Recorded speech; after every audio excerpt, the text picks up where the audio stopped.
এই নাও তোমাদের কাপড় রেডি। হে দাঁড়াও, এটাতে হাত দিও না, এটা আমার ভাইয়ের জন্য। ভাই নাও, তুমি এটা খাও। হ্যাঁ, আমি শুধু এটা খাইতাম?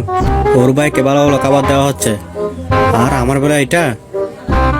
দাঁড়া, কিছু একটা উপায় বের করতে হবে। হ্যাঁ, বুঝতে পাইছি। টিস্যু পেপারটা নিয়ে এইভাবে রাখতে থাকি, যাতে চম্পা বুঝে এখানে কিছু দিছি আমি। এই তো চম্পা চলে আসছে, এখন দেখা যাক চম্পা কি করে। এই দাঁড়াও, এই খাবারটা তুমি খাও, এটা আমার ভাই খাবে না। না, এটা তোমার ভাই কাক। না, এটা তুমিই খাও, আমার ভাইয়ের জন্য আমি আবার বানাবো। ওকে, আমি খাচ্ছি। চম্পাকে একটু বোকা বানাই। এই নাও ভাইয়া, তুমি এক পিস খাও। না, আমার ভাই খাবে না, এগুলো সব তুমি খাও। এই ভাই আসো, এগুলো খেতে হবে না, আমি তোমার জন্য আবার নতুন করে খাবার বানিয়ে দিচ্ছি, আসো।